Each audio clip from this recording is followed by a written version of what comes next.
गुरुदेव भगवान, मैं बैंक में अधिकारी हूँ। महाराज जी, इनका एक कहना है, पूरा लंबा चौड़ा लिखा है। कह रहे हैं कि इतना पद पाके बहुत सपना था कि एक अच्छा नौकरी मिले, वो मिल गई, उसके बाद भी एक अप्रसन्नता सी बनी है मन में अंदर की। अभी ऐसा लगता है कि कुछ और बाकी है। नहीं, आप कुछ भी मिल जाए बच्चा, कुछ भी मिल जाए, हमारी बात सबको ये बात ध्यान से सुन ले।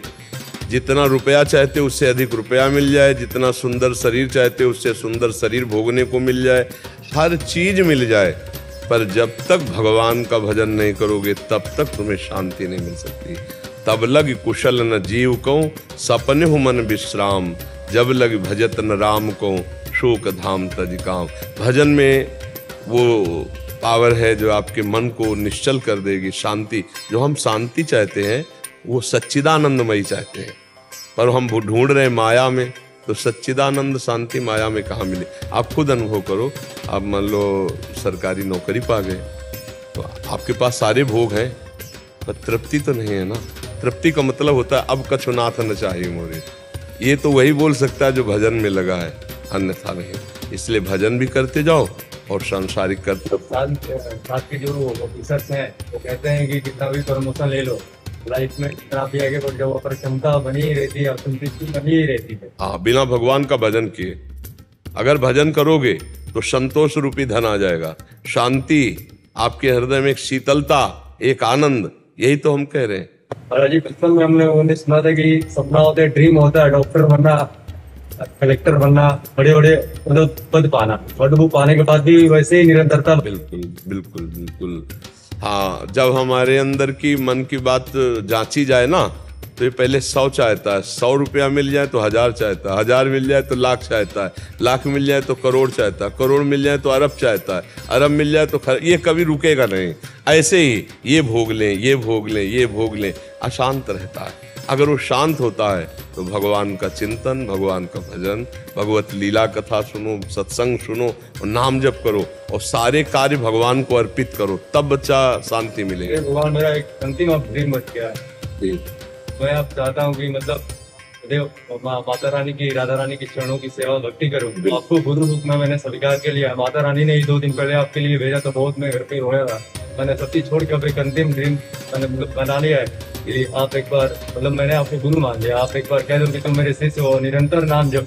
नहीं, सब मेरे बच्चा, देखो ऐसे कहना जैसे है ना, आप लोगों की भावना बहुत उत्तम है, लेकिन तुम मेरे शिष्य हो ये मैं नहीं कह सकता। तुम मेरे प्रभु हो, शिष्य भाव से आए हो, तुम्हारा स्वागत है। पर तुम मेरे शिष्य हो डायरेक्ट ये हम नहीं कह सकते।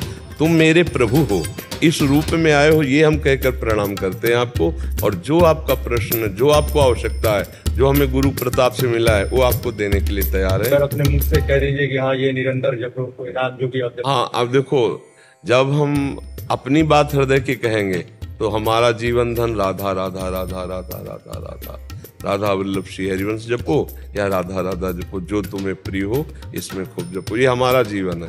पर्सनल एक होता है ना, अब जैसे दवाई मांगी जाए कि ये दवा दे दे तो वो दे दिए, लेकिन उससे पूछे कि आपको क्या पसंद है, तब फिर अपनी बात बताए।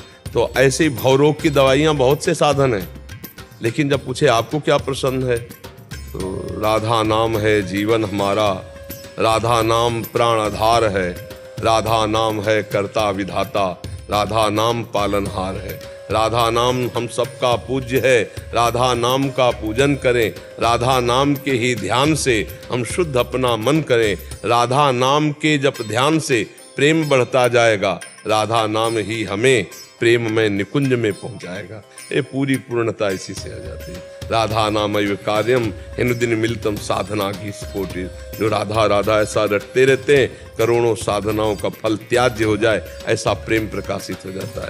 तो खूब जपो राधा वल्लभ श्री हरिवंश, राधा राधा राधा। और जो प्रश्न आपको हो, कभी एकांतिक में आकर उसका समाधान ले लिए, नाम जप करो। गृहस्थी में रहकर भगवत प्राप्ति की इच्छा होना बहुत दुर्लभ बात है। 83,99,999 योनि के बाद ये मनुष्य योनि मिला है, तो इसका यही एक अंतिम है कि हाँ बिल्कुल, अब इससे नीचे न गिरा जाए, इससे नीचे न गिरा जाए।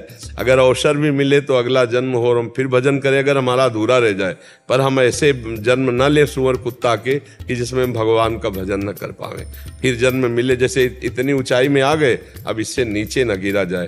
तो इसीलिए भजन करो कि इसी जन्म में भगवत प्राप्ति हो जाए, अगला जन्म ही क्यों ले, पर अगला जन्म भी हो तो भगवान के भक्तों का सानिध्य मिले और पुनः भक्ति करके हम भगवान को प्राप्त हो, अन्य योनियों में न जाना पड़े। नहीं तो बड़ा कष्ट है। भजन बहुत बचाता है दुखों से। नहीं, ऐसा जीवों के साथ दुर्गति है, कैसे तुम्हें जिंदा पशुओं को जला करके लोग खा रहे हैं। इतना राक्षसी व्यवहार बढ़ गया है।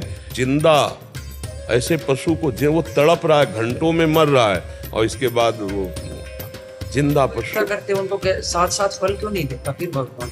बस यही तो बच्चा, कुछ कानून का विधान है। जैसे अब मान लो साथ साथ यहाँ दंड मिलने लगे ना, अब ऐसे कानून नहीं है। अब वो पहले चलेगा 2-4 साल मुकदमा चलेगा, 25-25 साल तक बच्चा मुकदमा चलता है, 25-25, 20-20 साल, इसके बाद सजा होती। आश्चर्य की बात है। तो अब समझो यहाँ किया हुआ कार्य का दंड प्रारंभ से ही मिलना शुरू हो जाता है, दिखाई नहीं देता है। प्रारंभ से जलना हृदय से शुरू हो जाता है, फिर वो केस बनता है, फिर मुकदमा चलता है, फिर जीवन। एक ऐसे करोड़ों असंख्यों अपराध हमारे पूर्व जन्म के भी हैं, पर ये इतना बड़ा हिसाब किताब है कि मिलता तो है बच्चा। जैसे बंद कार और आग लग गई तो अब निकल नहीं पाए, पूरा परिवार जल